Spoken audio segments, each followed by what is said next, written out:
Good evening, everyone. Thanks for joining me in this video. Sunday, the 22nd day of June is today, 2025.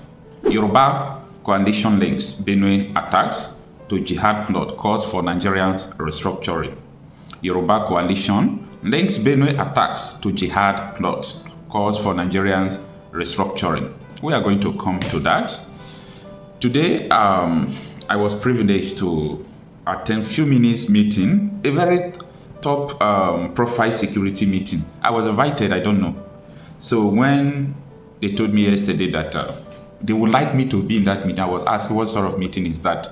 I don't want a situation where we're coming to a Zoom meeting, I don't know the people involved in that meeting, and I will just speak my mind. Before you know, people will misrepresent my concept online because those Zoom meetings have been recorded here and there. So they told me that they are planning to mobilize signatures to the ICC about the killing and people are sponsoring it. I said, Bo, if you people are doing that, I think you can do it. If I see any signature mobilization online, if I like it, I will sign. If I don't like it, I'll move on, because we've signed so many signatures that did not work. So if that is the sole purpose of the meeting, I don't think I'm attending it. They said no, that they still have more things to discuss. I said, who are the people coming to the meeting? They said some security operatives. I said, security operative like who? They said they have about 5 police personnel who are coming. I asked, if these people are coming on official assignment, like they are representing official Nigerian police force, I'm not going to be in that meeting for the reason best known to me. But if these people are coming on their own capacity, they just want to share ideas, give advice, and hear what people are saying, no problem. I will be in that meeting. And the meeting ended in chaos. Yes, because we disagreed. After, everything they talk about the signature, they talk about so many things, we now enter about the issue of people defending themselves. Why police? Why the military? Even though the DSS chief come out to say so, defend yourself. Army chief will come out, defend yourself. This one will come out, defend yourself. But when you still defend yourself, they are still the same security operative that will leave the terrorists and start fighting people who are defending themselves. So I raised that issue, and I really wanted to address that issue to those security men who are not on official capacity to understand more about what is going on in Nigeria. So after a lot of talks, they disagree in the sense that they said that to carry AK-47, to carry some weapons, even pump action if you are not registered, it's against the law. That was where the problem came. And I started asking them, the gun the terrorists are carrying, I mean the bandits, where do they register the guns? He said, no, these people are terrorists now. I said, oh, good.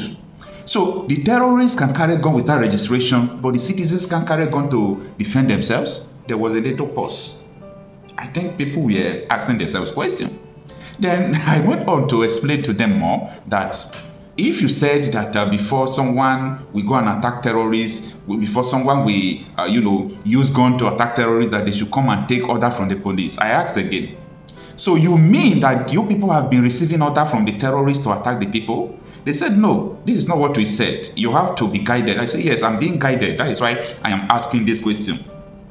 If the terrorists are not coming to your station to take orders to attack the people, why should people come and take order to defend themselves? Or these terrorists, are they writing letters to you people, taking permission that they are about to attack people? So the meeting did not end well. I think the people remaining in the meeting before I left was about 4 people, and we were about 20 at the beginning. Why? Because I cannot stand in a place where people will misrepresent the fact. I think this is the problem of so many media houses in Nigeria. They fail to call a spade a spade. People are dying every day. What is going on in Nigeria? If you ask me, I will tell you that this is just a word. That is the best sentence to represent what is going on in Nigeria. Now, where I started, I think I have to explain more before I will go into the issue of a Yoruba coalition linking Benue's attack to Jihad and asking for restructuring. Where I started in this meeting was, I said there is a story or a proverb that there were 6 persons who can't see, and they asked them to go and touch elephant and explain to people what they touch. Someone touched the tail. The person said, oh, this is a rope. The person that touched the neck says, oh, this is like a tree. The person that touch, what is it called? I'm forgetting. That thing like his ear that is around it. Maybe I will remember it later. The person touched that one and said, oh, this is like a cloth. It's very soft. The other person that touched the horn said that, oh, this is like a stick. So they touched different places. And when they were about to explain to the person that sent them about the structure of elephant, about the body of elephant, they didn't even know that it is elephant they touch. Every one of them disagree with each other that this is, you did not touch what I touched. This one said you did not touch what I touched. You see the issue of insecurity and killing in Nigeria. I told them that this one is saying jihad, this one is saying headers and farmers clash, this one is saying this one is saying that. All I know is that Nigeria is at war. And during the war, there is no law. Law does not exist during the war. If war starts today, you will suspend the constitution. That is why you see during the war, no election, nothing works. Because this is a chaotic situation. You don't talk about the law. Because if you want to follow the law did not permit you to go and kill person. But during the war, you can confidently go and kill person. The law did not permit Iran to kill Israelis. The law did not permit the Israelis to kill the Iranians. But during the war, they are called casualties. So we are at war. Telling people not to defend themselves or to come and take excuse from you is equivalent to proving to yourself that the terrorists are taking excuses from you. So I think this was what caused the problem during the meeting. So I want you to tell me if I am wrong, if what I said during the meeting is wrong.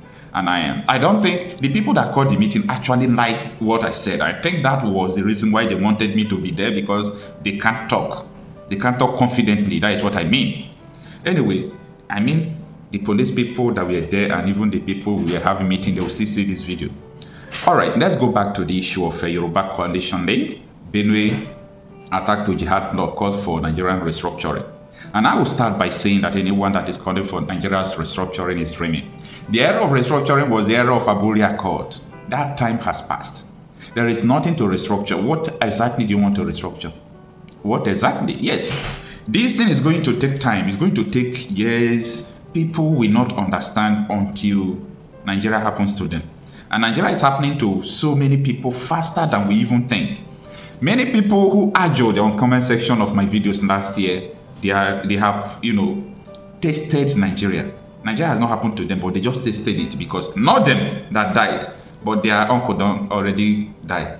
Their, relations, they have been attacked by all these terrorists. So they have tasted it. It has not happened to them. And don't wait until it happens to you before you understand what is going on. What happened to this Yoruba coalition? Why are they asking for restructuring?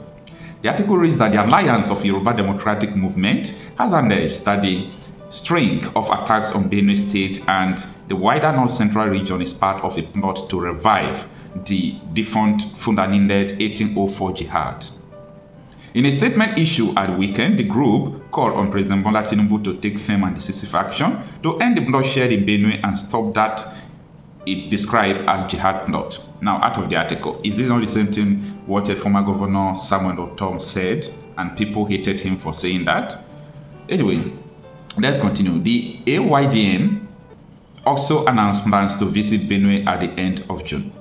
And I still want to let them know that people are talking about Benue because people, publish it. People brought the attack to the internet.